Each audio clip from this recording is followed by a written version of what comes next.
This is the I Heart My Life show. Welcome to the I Heart My Life show. I'm Emily Williams, and today we have Katie Brauer with us. She is somebody who's become a dear friend and a big part of my own transformational journey. And she's here today as a meditation and mindfulness expert, a trauma specialist, and someone who is all about helping the top 1% and all of us high achievers really transform from the inside out and make big changes in our lives. So, welcome, Katie. Thank you so much for having me. I'm happy to be here. I feel like it's so amazing that we're here and that we've reconnected because I know that we met back in the day in 2020 at I Heart My Life Live, which was our big live event, and Mhm. then kind of went our separate ways and have recently reconnected in a big way. And like I said at the beginning of the show, I'm so grateful for that connection because you've transformed my life in so many ways. And honestly, I know just the listeners and the viewers of this episode are going to be transformed just by being in your energy, hearing your story, and of course, through all the wisdom that you're going to share with us today. So, again, thank you so much for being here. It is such a pleasure. So, take us back. What I always like to say is like, there's always a story behind the success, behind your work in the world, behind your mission. So, take us back to where your story begins and just invite us into that journey. Sure. I am originally from Australia, so you might catch that in my accent. And I moved over to the States when I was 19 with a quick 2-year stop in Canada before that. From a really young age, I was super independent. My parents got divorced when I was 7. My mom worked super hard and we were sort of left alone a lot. And there was qualities that I developed really early on that I really am appreciative of, like independence, drive, getting things done, making things happen, carving my own path, because that was a necessity when I was a kid. There wasn't really too many adults around. And there's also so many lessons that I've learned about the shadow side of those aspects and attributes that I have that we can talk about a little later. And then, yeah, I moved over to the States as a professional athlete and I was a snowboarder and competed 7 years on the world tour, and during that time experienced a ton of injuries, which I would say were very character building, like a lot of surgeries and rehab, and sort of that whole concept of falling down or being beaten down and getting back up and you know rising from the ashes. And there's definitely a fortitude that I have and a very strong willpower to not let the hard knocks of life like keep me down, and just to get up and to take the silver lining and the gems, as my dad used to say. He would always say, like, there's always a gem in the shit sandwich. And that is true. Like there, no matter how difficult life has been with its ups and downs, there's always lessons that I have taken away. And there's always the experience of growth and expansion. And that has contributed to, what I have spent the last many years doing, which is supporting others. And through mindfulness, through meditation, through somatic healing, trauma healing, and high performance. I lived in Vale for several years. I had a couple of yoga studios. I developed teacher trainings and education and curriculum, which I then licensed on to what's become the biggest boutique yoga studio in the US, which is pretty amazing to have that impact of the philosophy and methodology that I created, ripple out into the world and change lives.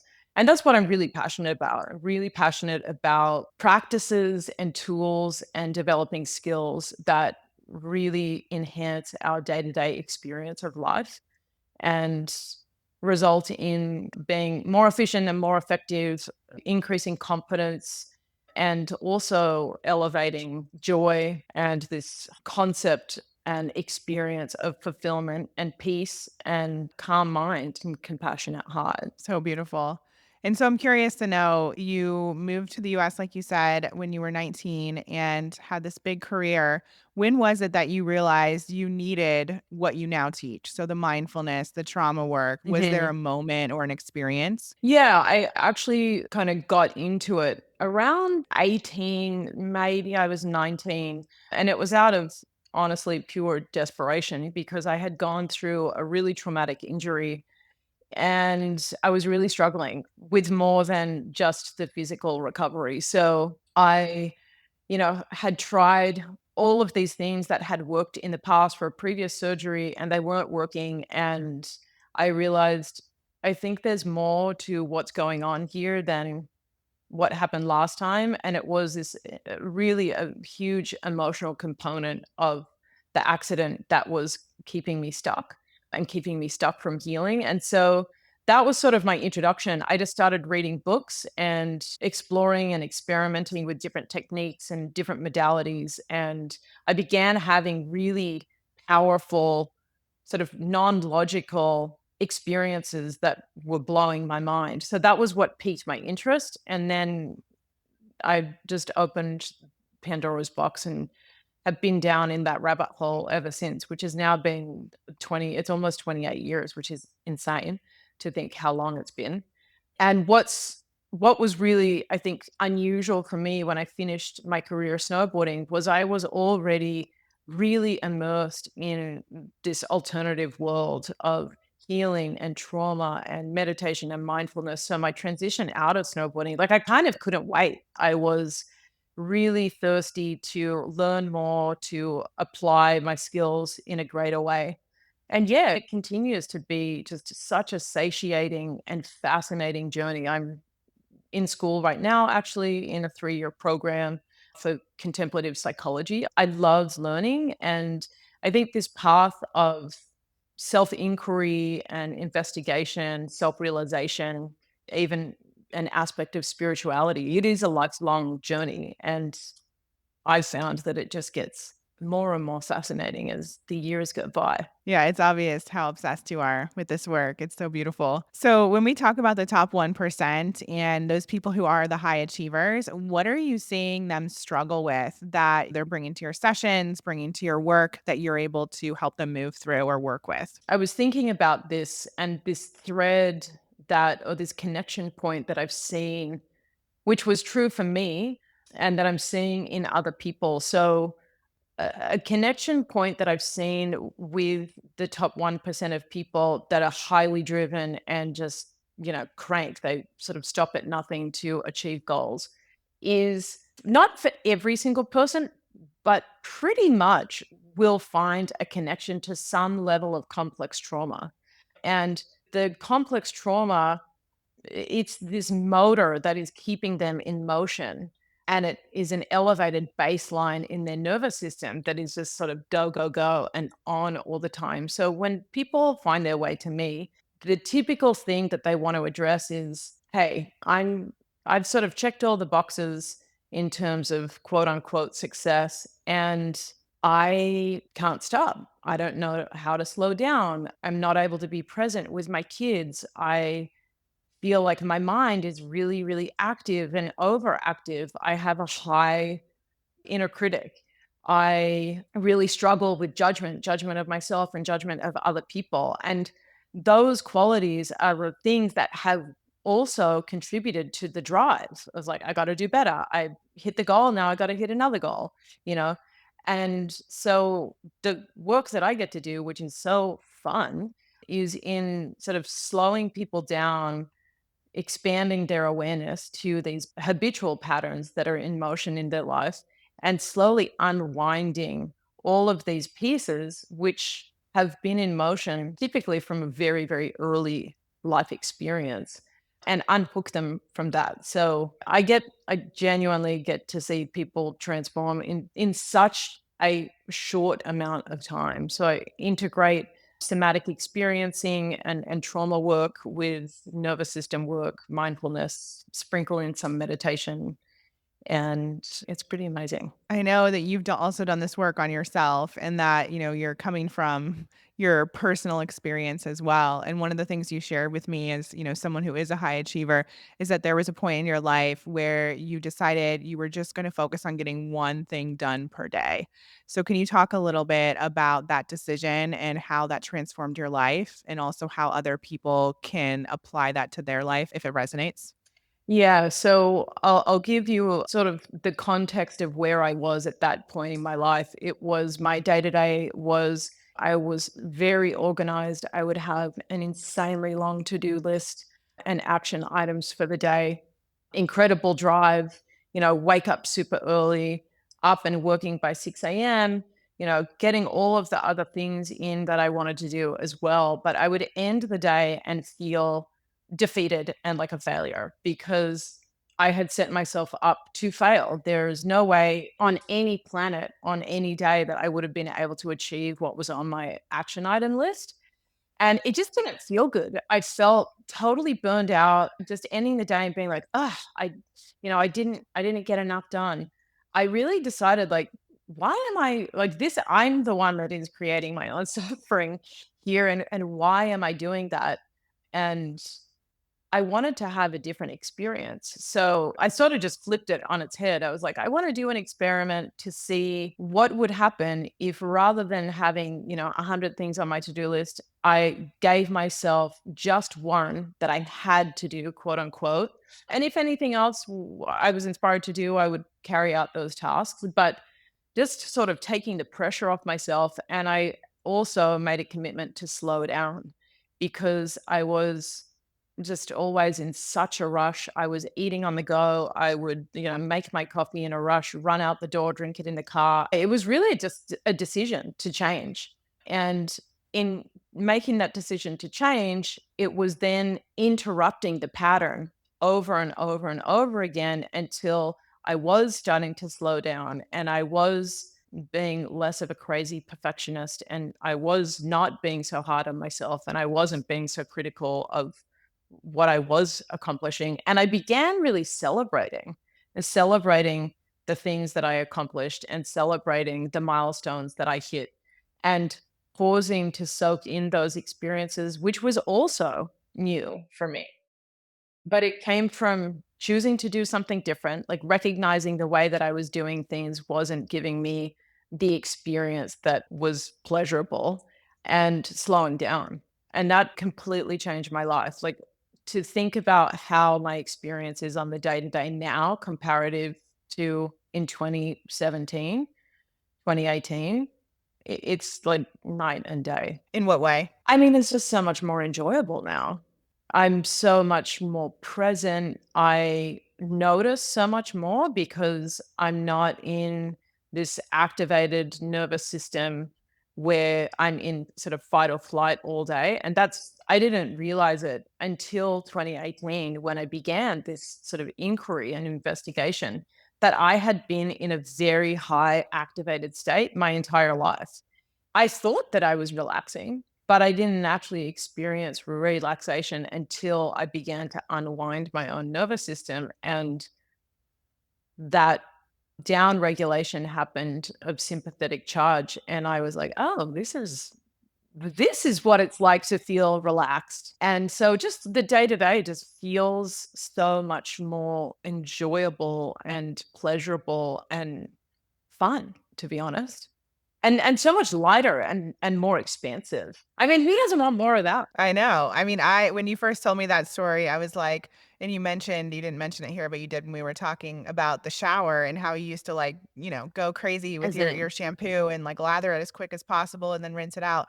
And I was thinking about that for myself because so often like I put the conditioner on, but then I don't even know if it actually does anything because it's like I put it on, then all of a sudden I rinse it off. And I totally resonate with that and just that like heightened state. And I've had the honor of doing some somatic healing sessions with you over Zoom. And every single one of them, I would get on and you would ask me about how I was feeling. And it was always, I have anxiety and it's in the pit mhm, of my stomach. And even right now, like I have constant anxiety. And it's just this thing that I've had for years. And it's not something I want to have. Like I would love to not have it anymore. But I know that my nervous system, like there's still a lot of work to happen there and there's a lot of healing to happen there. So I definitely resonate with what it is that you're saying and what you mhm. experienced for sure. I gotta tell you, this is so wild. So when you were coming out here to do your intensive, and I asked you to send me a few songs, one of the songs that you sent was Bluebird, and I don't remember the artist's name. What's his name? You Alexis remember? French. Okay. And then a few days after that, I was in the desert in Joshua Tree and I was listening to that song and this bluebird came up. And then I was like, this is really funny. Then I had a dream that my name was Katie Bluebird Brauer. And there is two bluebirds out my back of my house that I've never seen before. They are so bright blue and they just fly literally like across and across and across. Oh I my have total like gosh. goosebumps. The hair is standing Me up on my. too. I think that that is just like, oh my gosh, they're literally like on the table. I feel like that is just such a confirmation of like your and my connection. Yeah. Anyway, I like Oh my gosh. can feel myself tearing up a little bit. Oh, it's so beautiful. And for those of you who have listened to my episode about some of my transformation over the last bit of time, you know that music is very, very powerful. And that song is really like representative of my life. And so I think that's so beautiful that that's coming up.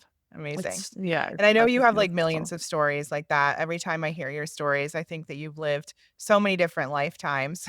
And so I'm sure that we'll get into a few more today.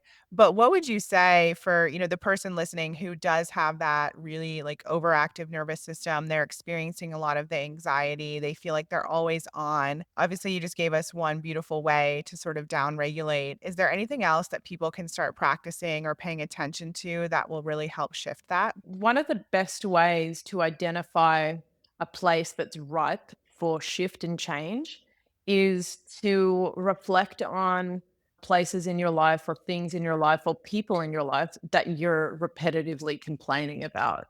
And that is really an indicator that there's an opportunity for shift there.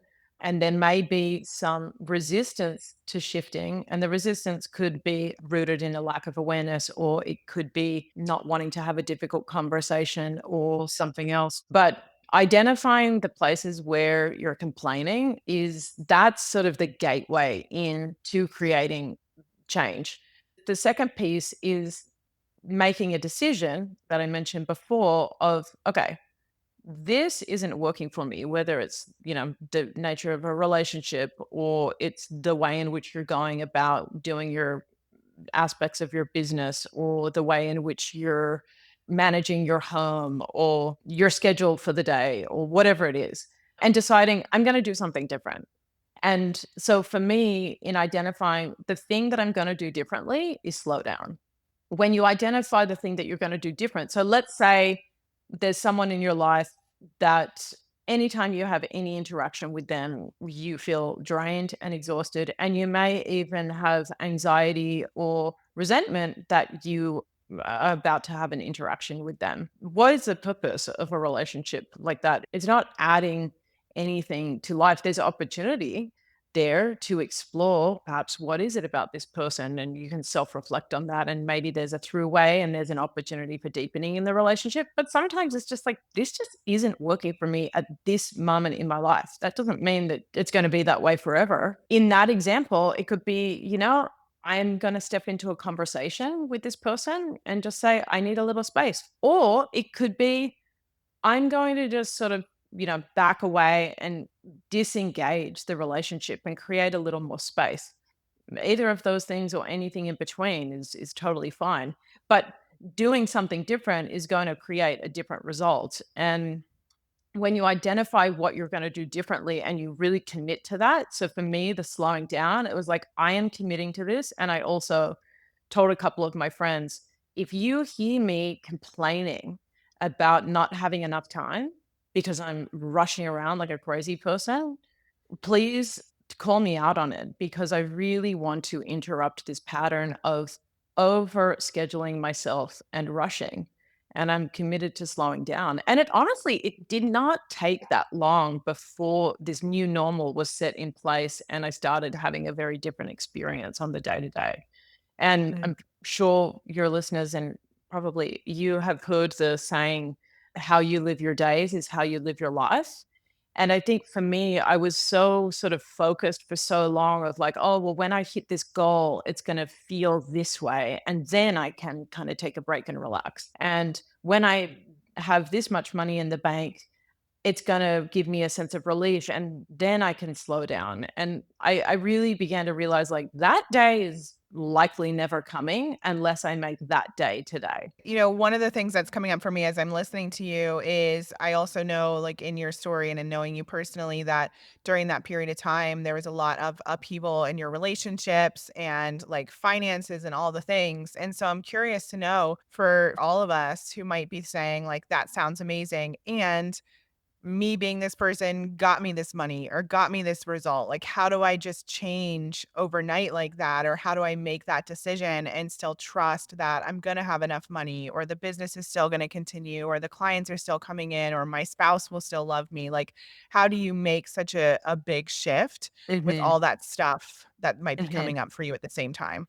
So you actually mentioned this to me yesterday or the day before when we were exchanging voice notes. And the answer to that is identifying somebody that is representing the way in which you want to do something and orienting to that way. Ask questions, be curious, like what are they doing and how are they doing it? And what is the result that they're gleaning from it? And what is the experience that they're having?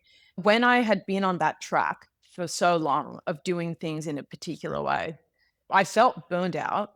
I felt absolutely exhausted. And I thought, like, Is this isn't sustainable?" I mean, I had done a really good job of sustaining kind of working like a crazy person for so long, but I wanted to make a change. And so in that change, I knew that there were people out there that were doing it a different way, that had more spacious lives, that had a greater balance in their lives. And I got really curious about one, who are those people? Two, what are they doing? How did they make the change? Were they always like that? Did they have that modeled to them from their parents or a mentor or somebody else in their life? And then started to just adopt one, this possibility that I could cultivate and create a life and a lifestyle that affords me to be able to do all of the things that I love. And simultaneously, I can have a life and I don't need to sacrifice to the degree that I was historically my friendships and my family time and my downtime even. And so finding someone that is embodying it already, and this is what you said the other day, you were just like, I was, asking this person for advice, and then I realized, well, hang on a second, they're not living or embodying the way that I want to be. So I'm now asking this person over here who is embodying that.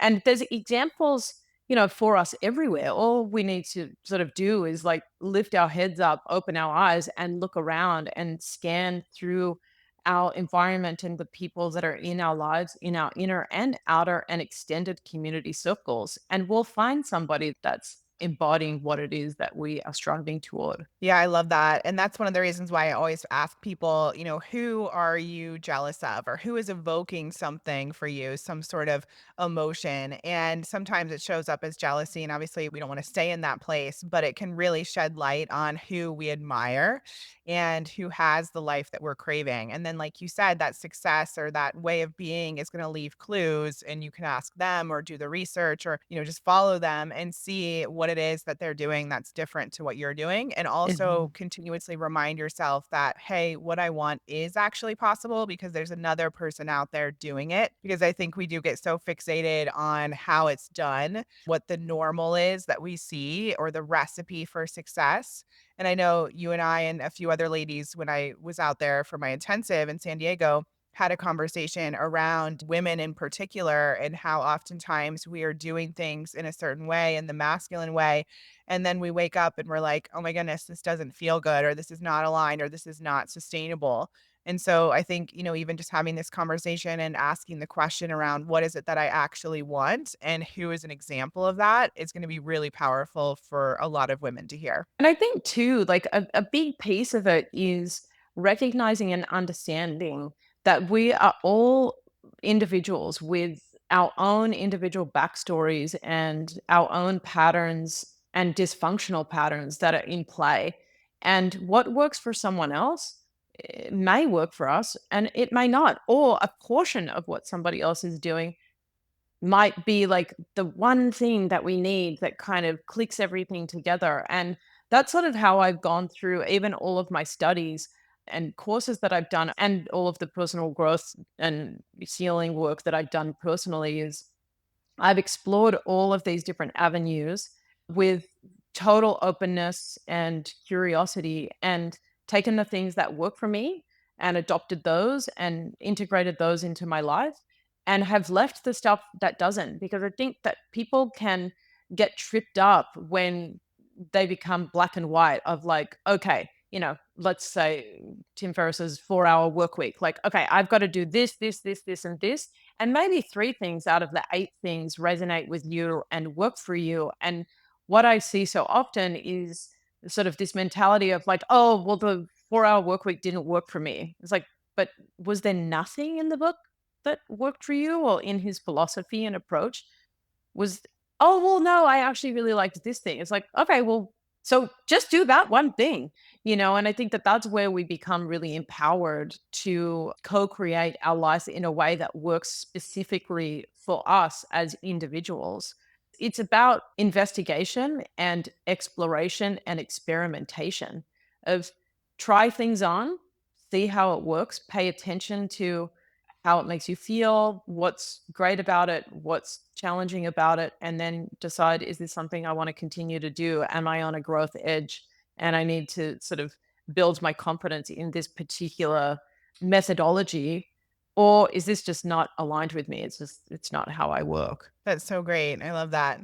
So, in talking a little bit about anxiety, I know you've shared some tips with me about releasing that, moving through it, identifying what's actually going on. Can you share a little bit with those listening who might also be experiencing anxiety? I think a good place to start is recognizing how anxiety shows up specifically as sensation in your body. So, for a lot of people, anxiety presents itself as a shortness of breath, a tension in the lower belly.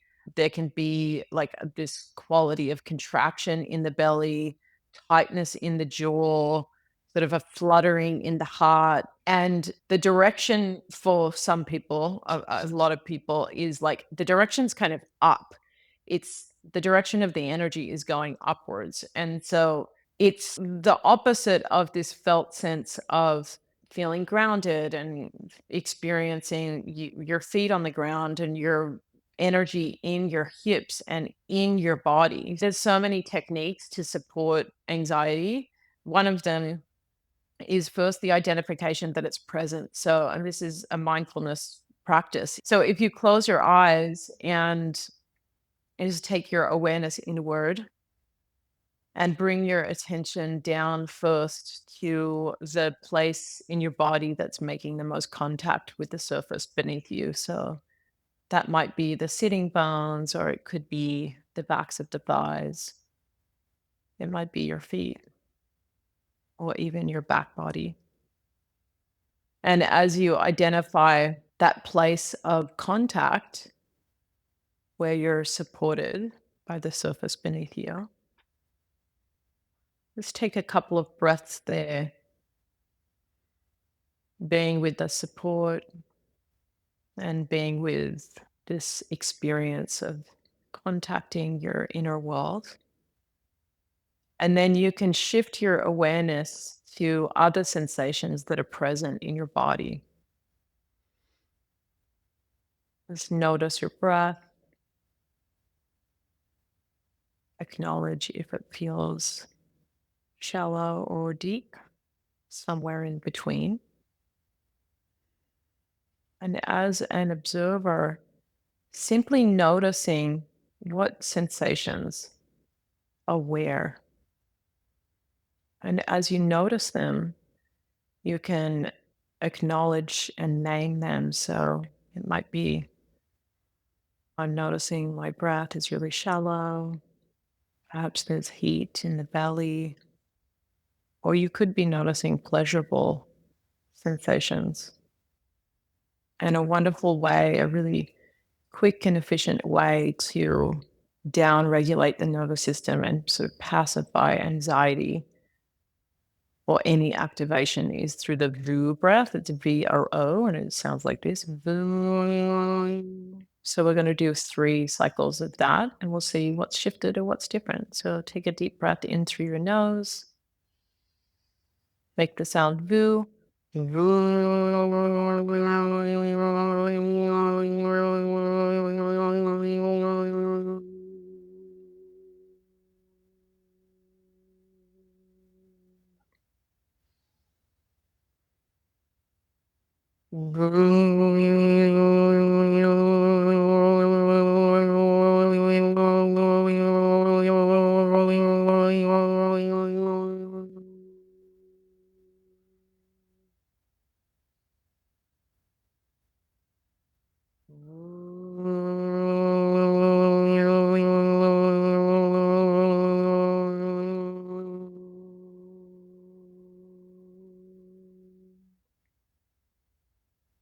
And just rest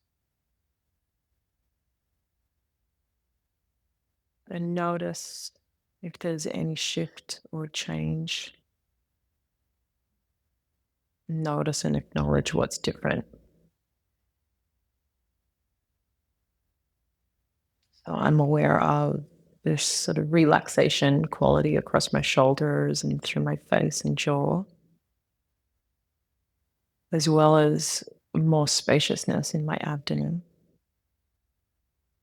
And I feel sort of more in my body. I'm aware of the backs of my thighs and a quality of groundedness and downward grounded energy. Taking a breath in and a long breath out, and slowly opening your eyes. And welcome back.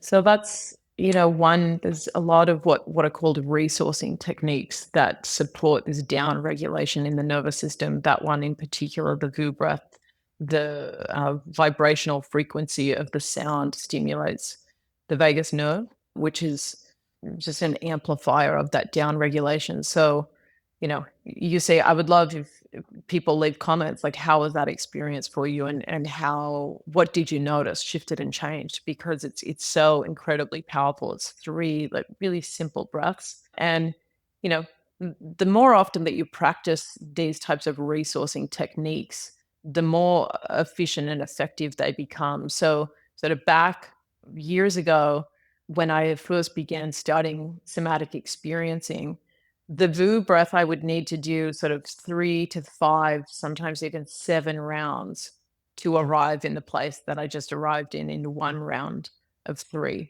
When you begin, if you notice after that first round, okay, I feel more relaxed, I feel more settled, but there's still some activation, just go ahead and do another 3 cycles and then check in. Thank you so much. That's beautiful. I know one of the other tools that I really loved that you shared with me was literally just saying out loud what it is that you're anxious about. Mhm. And it can be really funny to share what it is and help that feeling sort of subside a bit and lessen so other people can try that as well, because that works for me. Just on that point, I think that one of the places where you can free yourself from the mind is understanding the nature of the mind and understanding that you are actually separate and independent from your thoughts. And when you step back, as you just shared, and observe and acknowledge sort of the inner entertainment of the stories that transpire in one's mind, with a light-hearted nature and with a like it can be kind of comical, where it's like, I'm feeling anxious. What are you anxious about? What's the story that I'm making up in my head? Well, I'm making up this, like, it can be this wild, elaborate story. And the other person receiving that could be like, wow, that's interesting. So let me clarify what's actually going on from my standpoint. And that is, there's so much freedom in just recognizing that is the nature of the mind. If you do that, you're not a crazy person. It's super common. And yeah, acknowledging it, speaking it out loud, like saying, let's say you're out at an event or something and you starting to notice like massive anxiety, and you have a fear that your partner doesn't want to be there. And you might go over to your partner and say, "Hi, like I'm having one of those moments. So I'm making up this story that you don't want to be here and you're hating it." Your partner may respond, "Nope, I am having a great time. I love being here." And then you can be like, "Ah, okay, thank you for the clarification. I can move on." Whereas in not sharing it, you might spend the entire night worried about something that has been fabricated in the mind, which then takes away from your ability to actually be present and in the moment and enjoy the experience of that moment. Mm, so good. Thank you. Well, obviously, I could talk to you all day. You know that. And there's so much to cover. But before I share the final question, I'd love to know a little bit more about where people can find you online. How can they get in touch with you if they want to learn more about working together? People can find me at my website, katiebrower.com. That's the best way to find me. I'm also on social, Katie Brauer. Reach out, send me a message. I would love to connect. I love connecting with people. I think people are often surprised of how interactive I am when people reach out with questions or whatnot. Love it. So, final question we ask all of our guests. What is one way that people can create a life that's better than their dreams and far exceeds their wildest expectations? Oh, I love that question. I think one way is to really honor your truth, not what you think you should do, not what your parents think you should do, not what society thinks you should do. Really tune into that innermost cave of your heart where your truth resides and acknowledge that and honor that. That is 100% something that I have lived by, and my entire career has come from that place, and it's gone through many evolutions, but it's always that, like, well, what is true for me and what is my highest expression of my truth? Those are great. Those two questions are perfect for people to answer. So, thank you. Perfect. Well, thank you, Katie. And thank you for not only this episode, but how you've transformed my life in massive ways already and ways that are still unfolding. I'm super grateful for you. And I know people are going to love this episode and reach out to you and follow you and be a part of your world as well. Thanks so much for having me. One more thing before you go. I've created a dream life guide to support you if you're in a transition or just trying to get clear on what it is that you actually want. You have a feeling that you're meant for more, there's something else available for you. This guide will support you in getting that clarity and understanding any of the mindset blocks that may threaten to hold you back, and then get into action to the results that you are craving. So go to emilywilliams.com/guide to get this free guide today, plus a bonus walkthrough where I go through all of my framework and the steps that I take to support women just like you in creating their dream life. So go to emilywilliams.com/guide.